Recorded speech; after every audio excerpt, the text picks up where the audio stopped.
مرحبا شباب الصغير، رجعت لكم من جديد بموضوع على الناس اللي تحكم على المظاهر.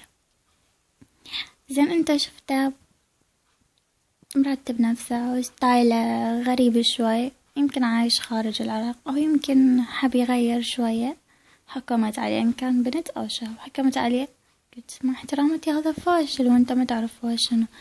زين ليش تحكم على الشخص بمظهره؟ يمكن هذا تلقى انسان طيب عن ضميره حي وكذا، يعني ليش تحكم بس مجرد شفت المظهر؟ خل اقول لك بس كلمة، صير مثل المي.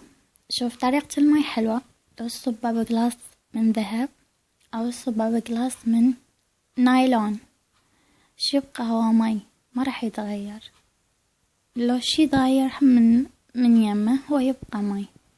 اوكي، فلذلك انت حاول ما تغرق او تأثر عليك المظاهر، حاول تتعمق بالناس ولا تحكم على الناس الا تتعمق بيها وتعرف شنو هي، حتى من تحكم ما تظلم انسان، لانه بعض الظن اثم. صحيح لازم ما تظلم الانسان، انه انت من حذر من نفسك، ام تاخذ من حسناته العفو ياخذ حسناتك وتصير سيئات عليك، ولا انتم ما تدورون هيك سوالف. بس المهم